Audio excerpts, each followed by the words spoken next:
Praise the Lord. सभी को जय मसीह की। भजन संहिता 107 और 9वीं आयत कहती है, क्योंकि वह अभिलाषी जीव को संतुष्ट करता है, वह भूखे को उत्तम पदार्थों से तृप्त करता है। मैं इस बारे में सोचता हूँ कभी कि सच में भूख होना बहुत ज़रूरी है और अभिलाषा का होना बहुत ज़रूरी है। इच्छा नहीं है। कभी कभी मैं भवन में देखता हूँ कि हमारे बहुत सारे भाई बहन बिल्कुल ऐसे एक टकटकी लगा के देखते रहते। रिएक्शन होना चाहिए। सुनना तो बहुत अच्छी बात है, लेकिन उसमें कुछ रिएक्शन, कोई मतलब हैप्पीनेस, या ऐसा लग रहा है कि आज परमेश्वर हमसे क्या बातचीत करेगा, क्या इच्छा है। उसके बहुत सारे रीज़न हो सकते हैं, क्योंकि उनकी संपत्ति हो सकता है बहुत अच्छी हो और उनके घर में परिवार में किसी को कोई बीमारी ना हो, किसी को कोई कष्ट ना हो। ये बहुत अच्छी बात है, लेकिन वो नॉर्मल बैठे रहते हैं क्योंकि अब उनको भी भवन आना है और वो भवन आते हैं तो वो बैठे रहते हैं।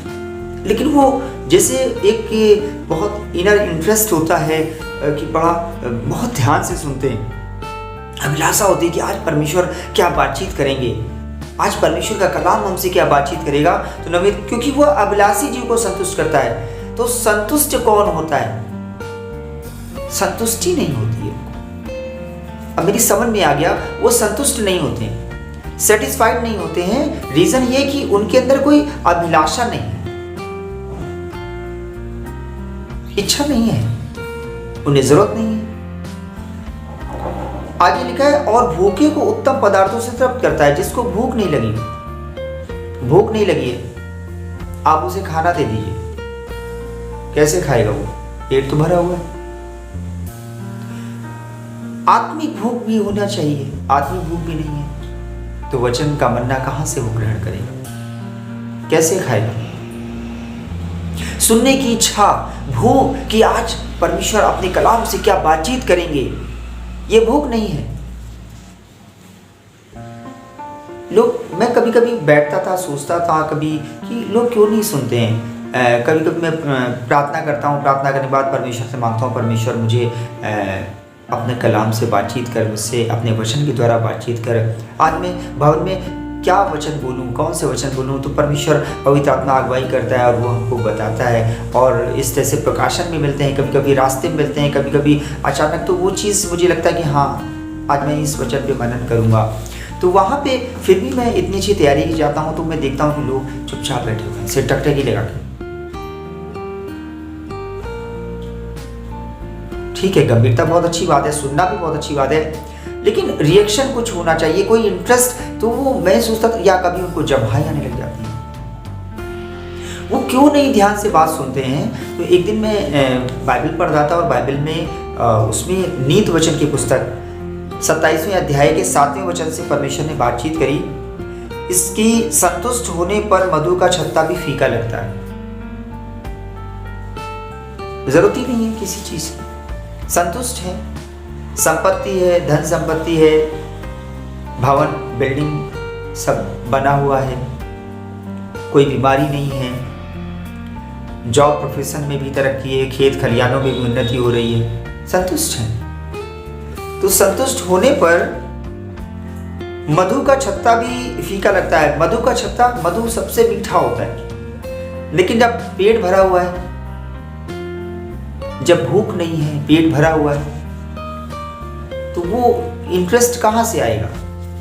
दूसरी बात, इसके आगे का वचन कहता है, परंतु भूखे को सब कड़वी वस्तुएं भी मीठी जान पड़ती हैं। भूख होना चाहिए, और भूख होगी तो सब वस्तुएं मीठी जान पड़ती हैं। मतलब कड़वाहट है, दवा कड़वी है, लेकिन दवा पीने की भूख है, क्योंकि पता है कि इस दवा को पीने से मैं चंगा हो जाऊंगा। Hallelujah, praise the Lord. आसमान के खुदा की महिमा हो। इस दवा को पीने से मैं चंगा हो जाऊंगा। तेरे सोटे और तेरी मार खाने से मैं चंगा हुआ हूं प्रभु। जब तू मुझे ताड़ना देगा तो तेरी ताड़ना से मैं चंगा हो जाऊंगा।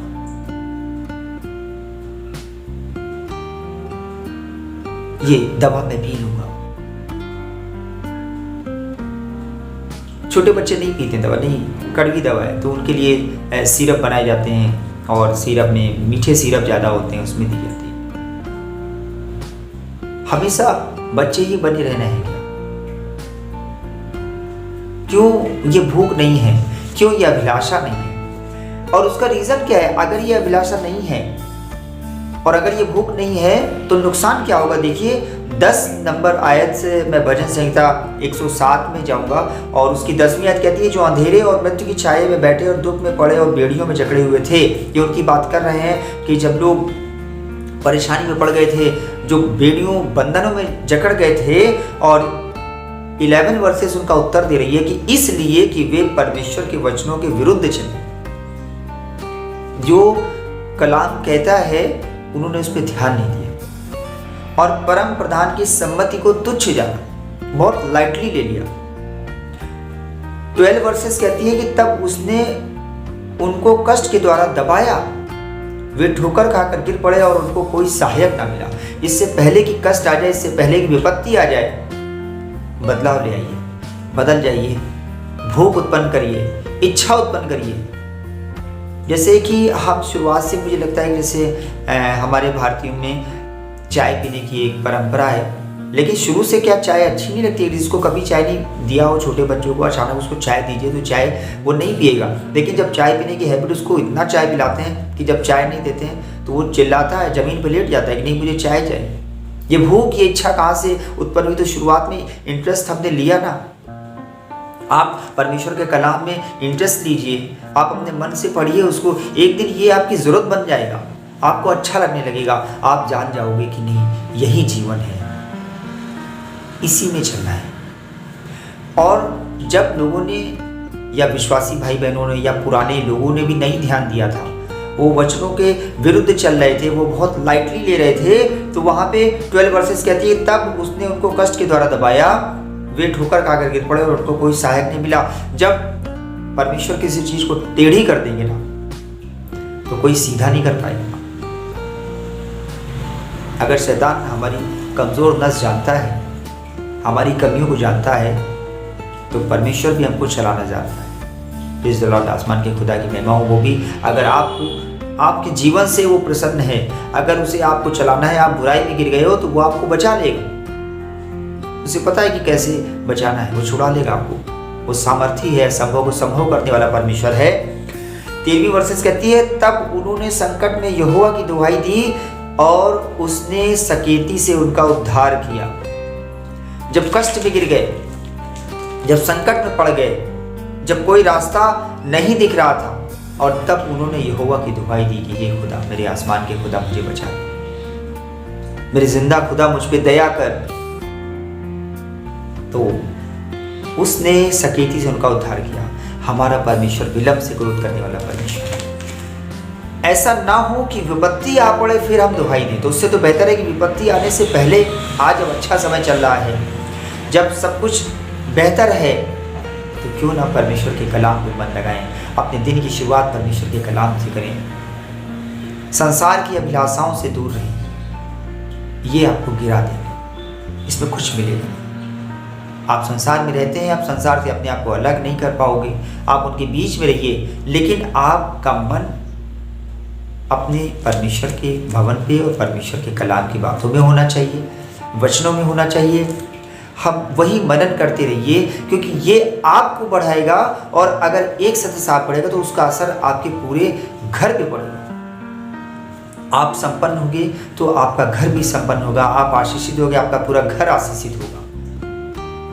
वो चीज़ भूख होना चाहिए। वो चीज़ मैं आज समझ गया कि लोग क्यों नहीं सुनते, क्योंकि भूख नहीं है, उन्हें चाहिए नहीं, उनका पेट भरा हुआ है, उनको लगता है मुझे सब कुछ आता है। मैंने उनसे बोला था कि ठीक है, एक बार मैं वचन दे रहा था और मैंने कहा था अपने वचनों में, मैं बातचीत कर रहा था, मैंने कहा कि ठीक है, आप सब कुछ जानते हैं, आप प्राचीन हैं, आप ज्ञानी हैं, आपको जो वचन मैं बोल रहा हूँ या जो वचन मैं पढ़ रहा हूँ वो आपको पता है, मुझसे बेहतर तरीके से आप एक्सप्लेन कर सकते हैं। लेकिन आपको पता है कि एक हफ्ते से अगर आप खाना नहीं खाओ तो आप सीधे खड़े नहीं रह पाओगे। वही खाना जो बचपन से खा रहे हो, दाल रोटी चावल और इस तरह की जो दही जो कुछ भी आप चीज़ें ले रहे हो, वही चीज़ें आप थोड़ा बदलाव करके खाते क्यों आ रहे हो?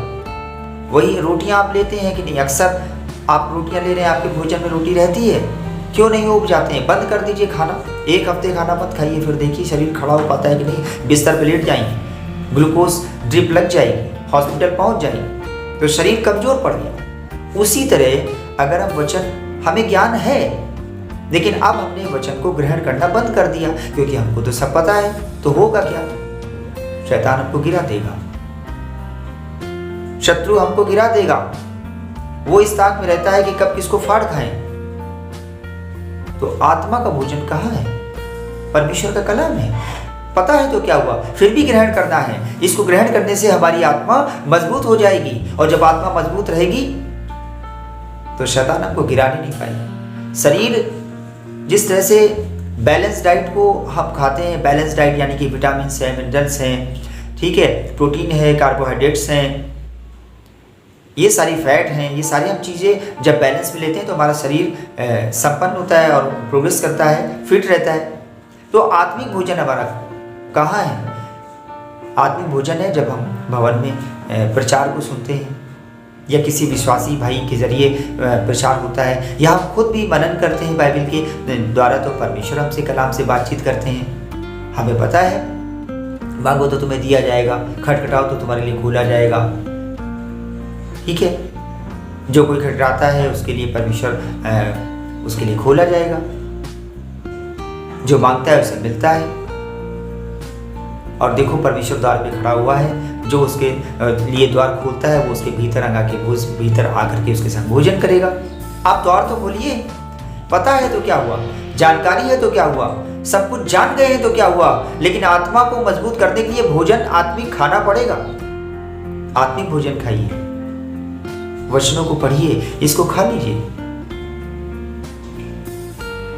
परमेश्वर आपको आशीष देगा। आप आशीषित होंगे, आपका घर आशीषित होगा, परमेश्वर के नाम की महिमा होगी।